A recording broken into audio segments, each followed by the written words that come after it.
Hey, Center Point family, Donavan Smith here. I am bringing you today's CP INSPO. I just want to share real quick with you guys what the Lord has been pressing upon my heart. And hopefully this resonates with you guys. But if any of you are like me, you really have to allow the Lord to come in to help keep your heart from getting to the place of apathy. To have a hardened heart or a calloused heart when you're in a difficult season. And so if I'm being transparent with you guys, that is something that I really do struggle with. And so I've had to really let the Lord come in to work on that side of me to maintain a soft heart, especially of the things of Him and His work and His ministry and what He's doing in my life and in the life of the people, the lives of the people around me. And so it's interesting because even though we can spend all this time with Jesus in His presence, seeing miracles happen in His presence, watching amazing things happen in front of us with our own eyes, we can still have a hardened heart. Isn't that interesting? And so the disciples were in a very similar situation. So I want to read this in Mark chapter 6, verses 47. Now, you guys know this story. This is this takes place after Jesus just finishes feeding the multitudes with a couple loaves of bread and a couple of things of fish, and He feeds thousands of people. So the disciples witnessed an amazing miracle happen right in front of their eyes. And so now Jesus goes away by Himself to pray, and the disciples are on a boat. And so in verse 47, it says this: later that night, the boat was in the middle of the lake, and He was alone. Jesus was alone on the land.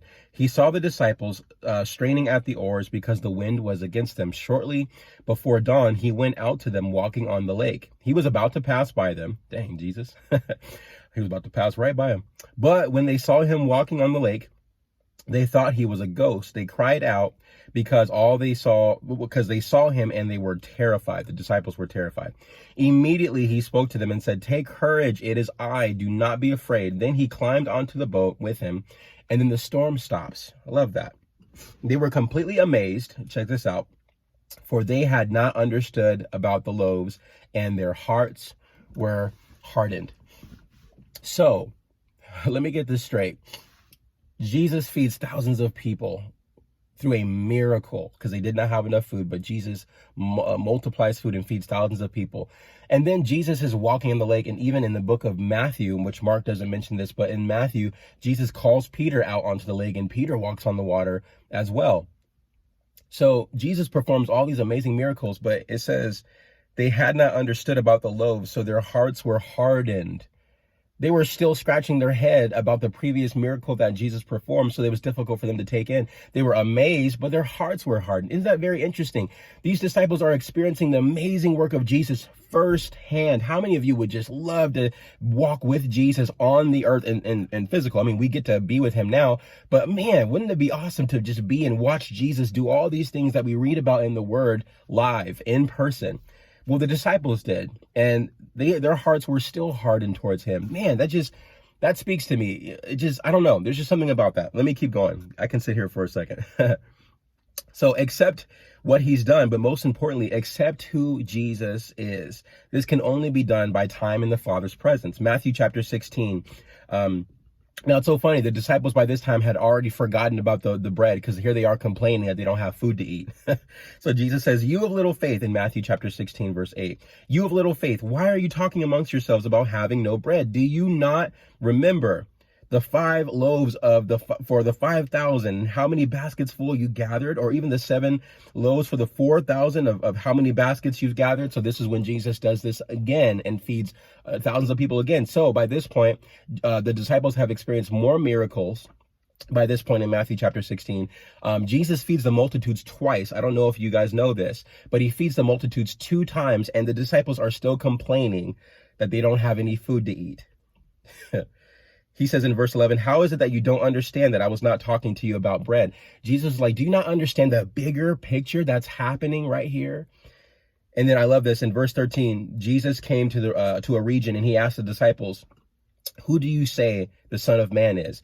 They replied, "Some say John the Baptist, others say Elijah, and others say Jeremiah or one of the prophets." "But what about you?" Jesus asked. "Who do you say that I am?"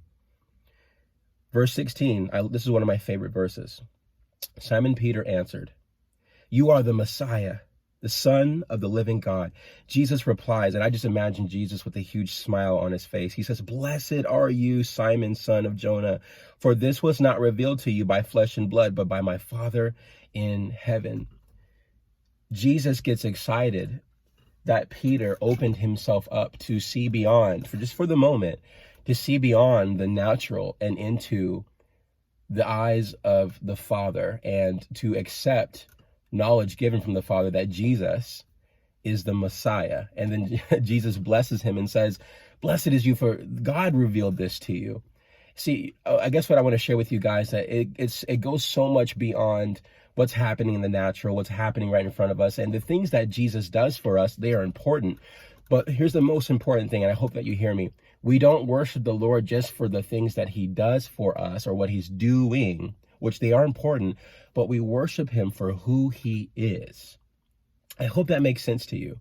The disciples were scratching their head over the miracles of Jesus, and yet because they didn't fully understand who he was, it was difficult for them to wrap their minds around what was happening right in front of them. We can experience all these miracles and signs and wonders, which are awesome, a testament to God's faithfulness in our lives. But most importantly, we have to understand that in his presence, we get to know who he is. God is a person. Jesus is a person. He's not a fictitious Bible story character. He's a real person in real time doing life with us. And so that is my message to you today. Maintain a soft heart for the things of his presence. And I hope that encourages you today, because it definitely encouraged me. God bless you guys. Love you. Talk to you soon.